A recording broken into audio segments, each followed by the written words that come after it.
ଗୋଟିଏ ଘରେ 4ଟି ମହମବତୀ ଜଳୁଥିଲା।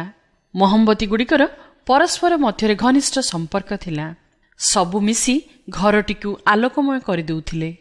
କିନ୍ତୁ କିଛି ସମୟ ପରେ ହଠାତ୍ ଗୋଟିଏ ମହମବତୀ ଲିଭିଗଲା। ସେ କହିଲା, ମୋ ନାଁ ବିଶ୍ୱାସ। କାରଣ ଏହି ପୃଥିବୀରେ କେହି କାହାକୁ ବିଶ୍ୱାସ କରୁନାହାନ୍ତି। ଚାରିଆଡ଼େ ଅବିଶ୍ୱାସ। ମୁଁ ସ୍ଥିର କରିଛି ମୁଁ ଆଉ ପୃଥିବୀରେ ରହିବି ନାହିଁ। କିଛି କ୍ଷଣ ପରେ ଦ୍ୱିତୀୟ ମହମବତୀଟି କହି ଉଠିଲା, ମୋ ନାଁ ହେଉଛି ପ୍ରେମ। ମୁଁ ଆଉ ଏହି ପୃଥିବୀରେ ରହିବାକୁ ଚାହୁଁନାହିଁ। କାରଣ କାହାରି ମନରେ ବାସ୍ତବ ପ୍ରେମ ନାହିଁ। ସମସ୍ତେ କେବଳ ଅଭିନୟ କରୁଛନ୍ତି। ଏଣୁ ମୁଁ ମଧ୍ୟ ଆଉ ଆଲୋକ ଦେବାକୁ ଚାହୁଁନାହିଁ। ଏହା କହି ଦ୍ୱିତୀୟ ମହମବତୀ ମଧ୍ୟ ଲିଭିଗଲା। ସମୟ ବିତିବାକୁ ଲାଗିଲା। କିଛି ସମୟ ପରେ ତୃତୀୟ ମହମବତୀ କହି ଉଠିଲା, ମୁଁ ହେଉଛି ଶାନ୍ତି। ମୁଁ ମଧ୍ୟ ପୃଥିବୀରେ ଆଲୋକ ଦେବାକୁ ଚାହୁଁନି।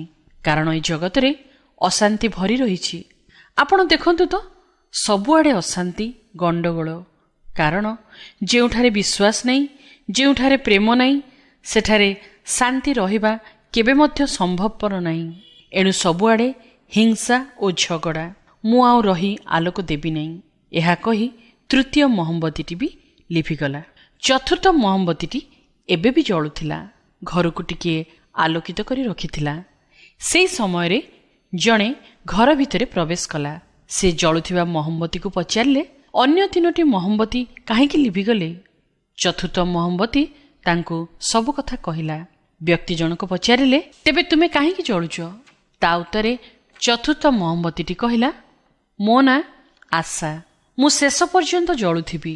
ମୋ ଆଲୋକରେ ଦିନେ ମୁଁ ଅନ୍ୟମାନଙ୍କୁ ମଧ୍ୟ ଜଳେଇ ଦେବି। ହଁ, ଆପଣ ଯେତେବେଳେ ଭାବୁଛନ୍ତି ଏବେ ମୁଁ ହାରିଯିବି, ସେତେବେଳେ ଏଇ ଆଶା ନାମକ ମହମବତୀଟିକୁ ଜଳେଇ ରଖନ୍ତୁ।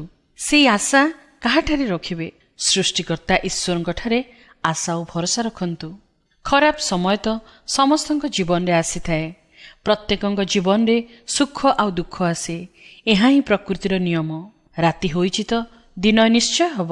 ରାତିରେ ଶୋଇଲା ବେଳେ ଅନେକ ଚିନ୍ତା, କ'ଣ କରିବି? କିନ୍ତୁ ଈଶ୍ୱରଙ୍କ ଉପରେ ଆଶା ଓ ଭରସା ରଖି ଶୁଅନ୍ତୁ ତ, ସକାଳେ ଦେଖିବେ ନୂତନ ଆଶାର ସୂର୍ଯ୍ୟ କିରଣ। ଈଶ୍ୱରଙ୍କ ବାକ୍ୟ ବାଇବେଲ ଆମକୁ ଏଇ କଥା କହେ। ସେଇ ଭରସାର ଈଶ୍ୱର ତୁମମାନଙ୍କୁ ବିଶ୍ୱାସ ଦ୍ୱାରା ସମସ୍ତ ଆନନ୍ଦ ଓ ଶାନ୍ତିରେ ପରିପୂର୍ଣ୍ଣ କରନ୍ତୁ, ଯେପରି ତୁମ୍ଭେମାନେ ପବିତ୍ର ଆତ୍ମାଙ୍କ ଶକ୍ତିରେ ଭରସାର ପ୍ରଚୁରତା ଅନୁଭବ କର।